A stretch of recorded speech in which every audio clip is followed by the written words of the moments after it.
90.8 நாம் கேட்டுக்கொண்டிருப்பது அழகப்பா பல்கலை சமுதாய வானொலி. இது காரைக்குடியின் முதல் வானொலி.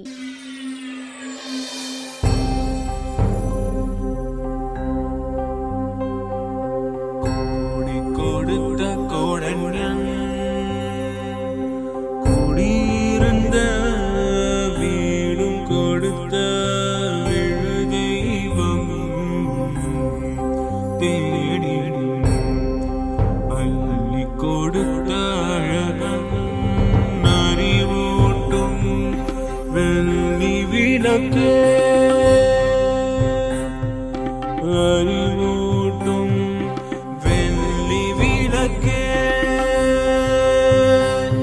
முன் பெரும் தவத்தால் தோன்றி முயன்றாமை காக்கும் வள்ளலே, அன்பிலார் அழகப்பாவின் நரம் பணி போற்றி செய்வோம், நரம் பணி போற்றி செய்வோம்.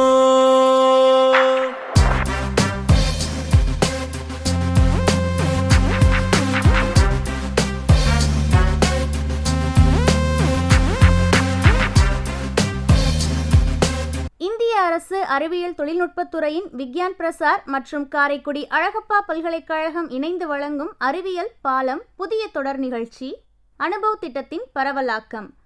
ஆக்கம் ஊக்கம் வழிகாட்டல் டாக்டர் ஆர் ஸ்ரீதர். வடிவமைப்பு செயலாக்கம் காரைக்குடி அழகப்பா பல்கலைக்கழகத்தின் சமூக பணித்துறையின் துறைத் தலைவர் மற்றும் பேராசிரியர் KR முருகன் அவர்கள்.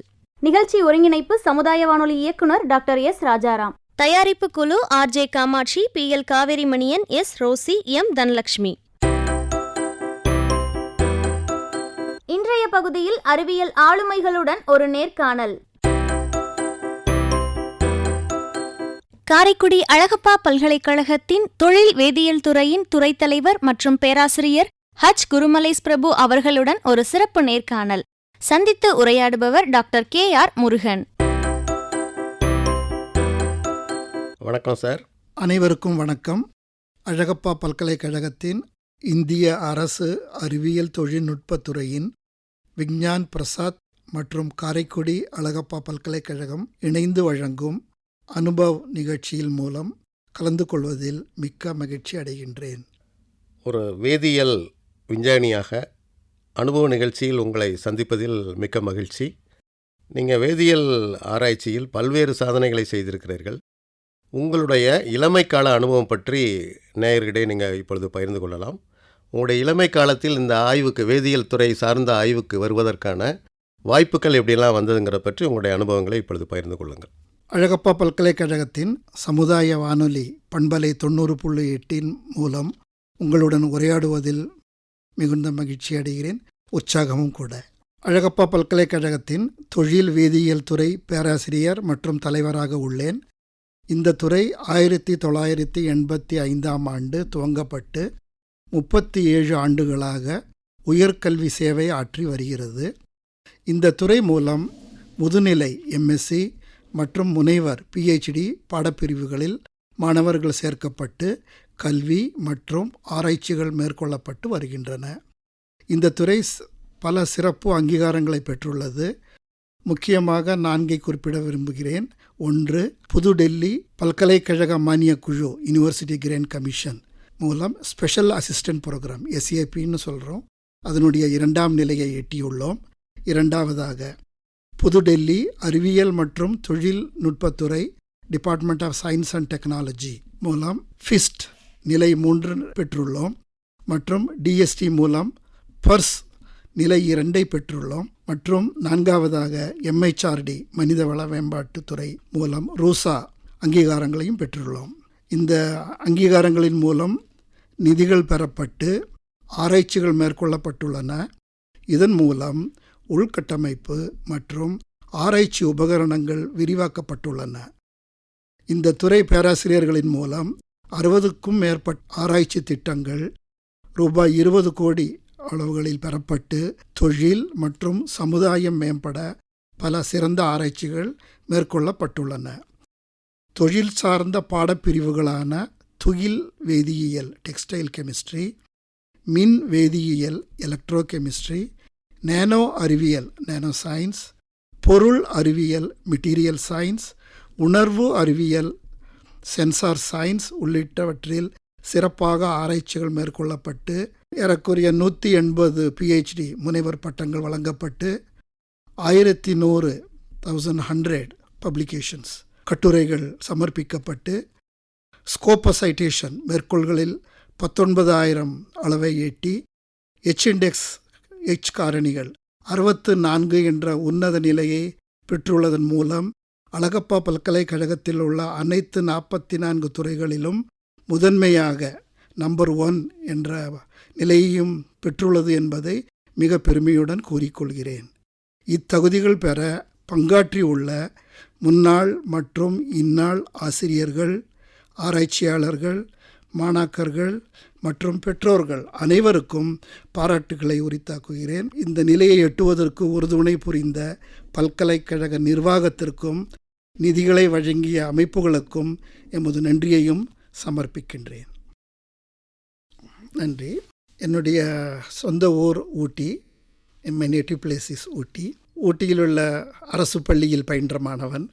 தமிழ் வழி கல்வியில் 10ஆம் வகுப்பு வரை படித்து +2 இங்கிலீஷ் மீடியம் ஆரம்பித்து அப்புறம் தஞ்சையில் உள்ள பூண்டி கல்லூரியில் பட்டங்கள் பெற்று நமது காரைக்குடி அழகப்பா பல்கலைக்கழகத்தில் 1987 பேராசிரியராக சேர்ந்தேன். பல்கலைக்கழகத்தில் சேர்ந்த வாய்ப்பினால் என்னால் எம்ஃபில், PhD பட்டங்கள் பெற முடிந்தது. தற்போது இதே பல்கலைக்கழகத்தில் 3வது பட்டமான மிக உயரிய பட்டமான DSc இன் கெமிஸ்ட்ரியும் என்னுடைய ஆய்வு அறிக்கையை சமர்ப்பித்துள்ளேன். ஆராய்ச்சிகளுக்காக சர்வதேச அளவில் ஆய்வு அறிக்கை ஆஸ்திரேலியாவில் சமர்ப்பிக்கப்பட்டு அது தேர்வு செய்யப்பட்டு PDF ஆராய்ச்சிக்காக மொனாஷ் பல்கலைக்கழகம் மெல்பர்னில் உள்ளது. அதில் எனது PDF படிப்பை முடித்துள்ளேன். நீங்கள் இந்த வேதியியல் துறையில் PhD, அதாவது டாக்டர் ஆஃப் ஃபிலாசபி, டாக்டர் பட்டம் பெற்றிருக்கிறீர்கள். என்ன தலைப்பில் நீங்கள் ஆய்வு செய்தீர்கள்? நீங்கள் ஆராய்ச்சி செய்த தலைப்பின் முடிவுகள் எந்த அளவிற்கு இந்த சமுதாயத்துக்கு பயன்படக்கூடியதாக இருக்கிறது என்பது பற்றி கொஞ்சம் விளக்கமாக சொல்லுங்கள். என்னுடைய முனைவர் பட்டம் தொழில் வேதியியல் என்ற பாணியில் உள்ளது. அதனால் இந்த தொழில் வேதியியல் துறையில் டெக்ஸ்டைல் கெமிஸ்ட்ரி தொழில் வேதியியல், எலக்ட்ரோ கெமிஸ்ட்ரி மின் வேதியியல், மெட்டீரியல் சயின்ஸ் பொருள் வேதியியல் ஆகிய பிரிவுகளில் ஆராய்ச்சிகள் மேற்கொள்ளப்பட்டு இதுவரை 21 PhDகள் மாணாக்கர்களை உருவாக்கியுள்ளேன். 150க்கும் மேற்பட்ட பப்ளிகேஷன்ஸ் உருவாக்கியுள்ளேன். என்னுடைய இண்டெக்ஸ் இன்றைய நிலையில் 24. ஏன்னா நம்ம எந்த லேபில் என்ன ஒர்க்கு பண்ணாலும் அது லேண்டுக்கு போய் சேரணுங்கிறது, அதாவது அந்த முயற்சி சமுதாயம் பயன்பட வேண்டும். ஸோ அந்த வகையில் டெக்ஸ்டைல், எலக்ட்ரோ, நேனோ, சென்சார் இந்த ஆராய்ச்சிகள் முடிவுகள் நிச்சயமாக நமது சமுதாயத்திற்காக பல வகைகளில் பங்களிக்கிறது. நான் பல ஆராய்ச்சி திட்டங்களை பெற்றுள்ளேன். UGC, AICTE, DRDO, AURF போன்ற பல நிலைகளில் ஆராய்ச்சி திட்டங்கள் நடத்தியுள்ளேன். அதில் முக்கியமாக சொல்லணுன்னா நம்ம இந்த ஃபேஸ் மாஸ்க், இன்றைக்கி கோவிடில் பேசுகிறோம், அந்த ஃபேஸ் மாஸ்கோட ஆராய்ச்சியும் பண்ணியுள்ளேன். அதன் மூலம் ஒரு காப்புரிமை பேட்டன்ட் அதையும் பதிவு செய்துள்ளேன். அந்த ஆராய்ச்சியில் பொதுவாக நமது பொருள் தயாரிப்பில் ப்ராடக்ட் டெவலப்மெண்ட் மூலம் செயற்கையான வேதிப்பொருட்களை பயன்படுத்தி அந்த ஃபேஸ் மாஸ்கை தயாரிப்போம். ஆனால் நான் அதுக்கு மாறாக இயற்கையான வேதிப்பொருட்களை செடிகளிலிருந்து பிரித்தெடுத்து அதில் நமது ஃபேஸ் மாஸ்கில் பூர்த்தி செய்து அதை ஒரு ஈகோ ஃப்ரெண்ட்லி, அதாவது சமுதாயத்திற்கு உகந்ததான இயற்கையான வழியில் செய்யும் அளவிற்கு அந்த காப்புரிமை பெற்றுள்ளேன். இப்போ எல்லா துறையிலையுமே ஆராய்ச்சிகள் மேற்கொள்கிறாங்க. ஒவ்வொரு துறையும் அவங்கவுங்களுடைய கல்வி சார்ந்த ஆய்வுகள் செய்கிறாங்க. அது மாதிரி உங்களுடைய வேதியியல் துறையிலும் பல்வேறு ஆய்வுகள் மேற்கொண்டு இருக்கிறீர்கள். இப்பொழுது நவீன காலத்தில் ஆராய்ச்சி பற்றி கூறுங்கள். அது எந்த வகையான ஆராய்ச்சிகள் நவீன காலத்தில் வேதியியல் துறையில் செய்யப்படுகிறது? நான் இந்திய அரசின் பாதுகாப்பு ஆராய்ச்சி மற்றும் மேம்பாட்டு அமைப்பு DRDO அமைப்பு மூலம் வெடிப்பொருட்களை அதனுடைய தன்மையையும் அளவையும் அறிந்து கொள்ளும் அளவுக்கு புதிய உத்திகளை கண்டறிந்து எனது ஆராய்ச்சி தொகுப்பினை இந்திய அரசாங்கத்திற்கு சமர்ப்பித்துள்ளேன். ஒரு எலக்ட்ரோகெமிக்கல் டிடெக்ஷன் அப்படிங்கிற டாப்பிக்கை நான் தான் அங்கே உருவாக்கியிருக்கேன். இப்போ அது வரைக்கும் அவங்களோட வெப்சைட் அது இல்லை. எலக்ட்ரோகெமிஸ்ட்ரியில் investigation on determining the explosives அப்படிங்கிற டாப்பிக்கு த்ரஸ்ட் ஏரியாவில் வரல. நான் ஒர்க் பண்ணதை பார்த்து தான் அது த்ரஸ்ட் ஏரியாவே அவங்க போட்டாங்க, இன்னும் வெப்சைட்டில் இருக்குது. So it is our contribution. அதுதான் நான் லைட்டாக சர்ஃபேஸ் லெவலில் தான் சொல்லி. அடுத்தது மெல்பர்ன், நான் சொல்கிறது 2007 அன்றைக்கி அது 2வதுல இருந்துச்சு. ஸோ அந்த மாதிரி ஒரு இடத்துக்கு நம்ம போயிருக்கோமே அப்படின்னு ஒரு சந்தோஷம் இருந்துச்சு. நான் இருக்கும்போது இந்தியா பாகிஸ்தான் மேட்ச் ஃபைனல் மெல்போர்னில் கிரிக்கெட் கிரவுண்டில் நான் போய் பார்த்தேன். அப்போ நம்ம இந்தியா அங்கே விளையாடுது, வி ஆர் த வின்னர். இல்லை அந்த இடத்துல நாங்கள் இருந்து எனக்கு அது ரொம்ப சந்தோஷமாக இருந்துச்சு. அதாவது அந்த பீரியடில் நம்ம வேறு இடத்துல இருக்கோம், நம்ம ஊருக்காரங்க அங்கே விளையாடுறாங்க, அதை பார்க்க முடியுது. அந்த இடத்துல நம்ம வின் பண்ணுறோம். உண்மையிலே எனக்கு I was very great feeling அந்த டே. அங்கே இருக்கும்போது ஒரு வேர்ல்டில் ஒரு முக்கியமான ஒரு இடத்துக்கு போயிருக்கோம். அது ஒரு கடவுள் வாய்ப்பு. ஆனால் அந்த மாதிரி ஒரு அமைப்பில் ரிசர்ச்சில் அது வேர்ல்டில் டாப் 30, அது வேர்ல்டில் நான் 2007 சொல்கிறேன், டாப் 30 இருக்கிற ஒரு இன்ஸ்டியூட்டுக்கு நம்ம ரிசர்ச்சுக்கு போகிறோம். ஸோ அந்த இடத்துல ரிசர்ச் பண்ணுறோம், அது ஓகே. பட் அதர் சைடு இந்த மாதிரி ஊரை சுற்றி பார்த்தா பஸ் எல்லாம் ஃப்ரீ, எந்த பஸ்ஸுக்கு பணம் கட்டுக்க வேண்டாம். நீங்கள் எங்கே வேணால் ஏறிக்கலாம், எங்கே வேணால் இறக்கிக்கலாம். சண்டே மாத்திரம் நீங்கள் ஆஃபீஸ்லாம் ஒர்க் பண்ணுறேன்னு சொன்னேன். இங்கே அப்படி தானே சனி ஞாயிறு வேலை செய்கிறோம்ல. எங்கள் ப்ரொஃபஸர்கிட்ட சாட்டர்டே ஒர்க் பண்ணேன். எதுக்குங்க அதெல்லாம் பண்ணாதீங்க, இடைஞ்சல் ஆகும்னார். எதுக்குன்னு நீங்கள் வரீங்கன்னு உங்களுக்கு ஒரு துணை இருக்கணும், யாராவது ஒரு ஆள் பக்கத்தில் ஒரு கம்பெனின்னு இருந்தால் தான் அலவுடு. ஒரு ஆள் சரி, ஏதாவது சம்திங் ஹேப்பனிங் ஏதாச்சும் நடந்துருச்சுன்னா யார் ரிப்போர்ட் பண்ணுவா? ஸோ ஹெல்த் அண்ட் சேஃப்டிக்காக கண்டிப்பாக ஒரு ஆள் இருக்கணும். அப்போ உங்களால் இன்னொரு ஆள் வேலை செய்யணும். நீங்கள் அவரை தொந்தரவு பண்ணுறீங்க, நீங்கள் 2 பேர் லேப் பண்ணால் வெளியில் ஒரு செக்யூரிட்டி இருக்கணும். அங்கெல்லாம் மேன் பவர் எல்லாம் ஆட்டோமேட்டிக் தான், செக்யூரிட்டி பர்சனல் கிடையாது, ஒர்க்கிங் டேல தான் வருவாங்க. இப்போ சனிக்கிழமை உங்களுக்காக ஒருத்தர் வர சொல்லணும், அப்போ அவருடைய லீவ் போச்சு, அவருடைய ஃபேமிலி போச்சு. இதெல்லாம் நீங்கள் யோசிக்கிறது இல்லை. உங்களுக்கு மோரோவர் நீங்கள் ஆல்ரெடி நான் இப்போ ரீடராக இருந்தேன், நீங்கள் ஒரு ப்ரொஃபஸர் லெவலுக்கு வந்துட்டீங்க, இதுக்கப்புறம் உங்களுக்கு என்ன அப்படின்னா ஒரு ரிசர்ச்சு அவர் எங்கள் ப்ரொஃபஸர் கிட்ட சொன்னது, already you are becoming a professor, then I think Monday to Friday சீரியஸாக ஒர்க் பண்ணுங்கள், தட்ஸ் இனஃப் அப்படின்ட்டாரு. ரொம்ப பியூட்டிஃபுல் பிளேஸ் மெல்பர்ன். வாரம் ஊரை சுற்றிட்டு பார்த்துட்டு வாங்க, உண்மையில் யூ ஹேவ் தட் கல்ச்சர் அப்படின்னா. நமக்கு அந்த இங்கே ஊர் சுற்றி பார்க்கணுன்னாலே வேறு மாதிரி தானே நினைப்பேன். அப்படி இல்லைல்ல. அப்போ நான் ஒர்க் பண்ணுறேன் வேண்டான்னாங்க, ஊர் சுற்றி போகணுன்னாங்க, வேண்டாம் என்ஜாய் பண்ணுங்கன்னாரு. அதுக்கப்புறம் நான் நியூசிலாண்டுக்கு ஒரு 2 நாள் லீவே எடுக்கலாம் ஒரு வருஷத்தில்.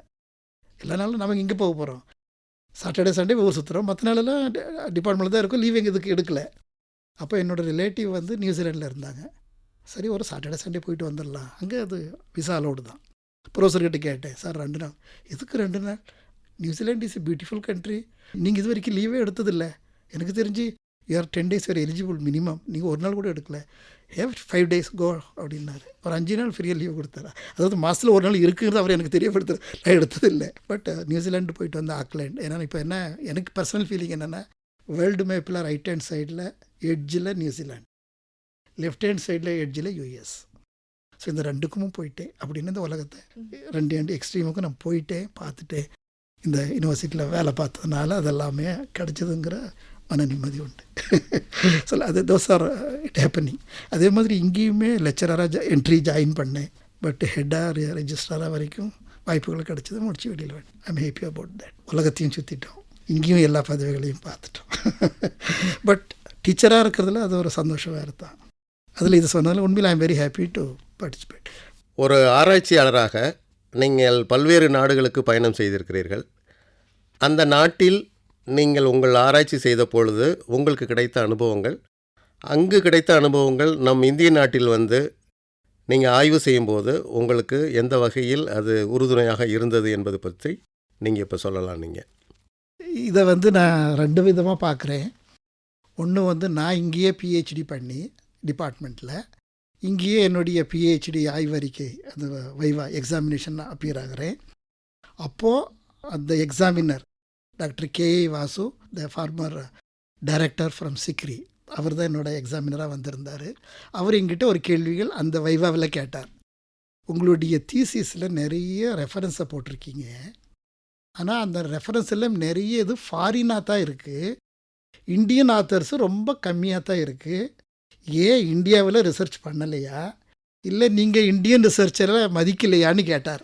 உண்மையில் அந்த கேள்வி எனக்கு ஒரு படிப்பினை தான். நான் என்ன நினச்சிக்கிட்டேன், நிறைய ஃபாரினர்ஸை ரெஃபர் பண்ணி போட்டால் அதுக்கு கொஞ்சம் நிறைய வேல்யூ இருக்குன்னு நினச்சி தான் நான் போட்டேன். ஆனால் அதனால் இந்தியன் சயின்டிஸ்ட்டை நான் குறைச்சி மதிப்பிடலை ஆனால் கொஞ்சம் நிறைய ஃபாரின் ரெஃபரன்ஸ் இருந்திருந்தால் நல்லா இருக்குமேன்னு ஒரு எண்ணத்தில் தான் செஞ்சேன். ஆனால் அதுவும் சேர்க்கணுங்கிறது அப்புறம் நான் புரிஞ்சுக்கிட்டேன். இதையத்தான் என்னுடைய ரிசர்ச்சுக்கும் பிடிஎஃப் வரும்போது இந்தியாவிலையும் பிடிஎஃப் பண்ணலாம், ஆனால் ஃபாரின்லேயும் பிடிஎஃப் ஆப்பர்ச்சுனிட்டிஸ் உண்டு. நம்ம வெளிநாட்டில் போய் வெளி கல்ச்சர், வெளி உலகம் என்ன அட்வான்ஸ்மெண்ட் இருக்குங்கிறது நேரடியாக பார்த்துக்கலாம். அந்த உணர்வில் தான் இந்த இன்டர்நேஷ்னல் ஃபெலோஷிப் காம்படிஷனில் அப்ளை பண்ணேன். எல்லாமே online application. Because of the merit and the achievement I got it. அதில் தான் எனக்கு கிடச்சிது. ஆனால் அது இந்தியாவிலும் பிடிஎஃப் பண்ணலாம் வெவ்வேறு துறைகளில். ஆனால் நான் ஃபாரினில் பண்ணணுன்னு ஒரு வெறி இருந்தது. என்னென்னா, வெளி உலகம் நம்ம எந்த அளவுக்கு முன்னேறி இருக்கோம், வெளி உலகம் எப்படி இருக்குது, இதுவும் ஒரு அனுபவம் தான். அந்த அனுபவத்துலேயும் நம்ம ரிசர்ச் பண்ண எப்படி இருக்குங்கிறதுனால ஒரு 27 ஃபெலோஷிப்புக்கு நான் அப்ளை பண்ணதில் மொனாஷ் இதுக்கு எனக்கு முதல்ல கிடச்சிது. அதனால் அங்கேயே ஜாயின் பண்ணிட்டேன். இதுதான் என்னோடய அனுபவம், மேற்படிப்பு ஆராய்ச்சி. நேயர்கள் இதுவரை கேட்டு ரசித்தது அனுபவம் நிகழ்ச்சியில் அறிவியல் பாலம் தொடரில் அறிவியல் ஆளுமை காரைக்குடி அழகப்பா பல்கலைக்கழக தொழில் வேதியியல் துறையின் துறைத் தலைவர் மற்றும் பேராசிரியர் ஹச் குருமலேஸ் பிரபு அவர்கள் பேசிய நேர்காணலின் முதல் பகுதி. இந்த நிகழ்ச்சியின் அடுத்த பகுதியை நாம் அடுத்த நிகழ்ச்சியில் கேட்கலாம்.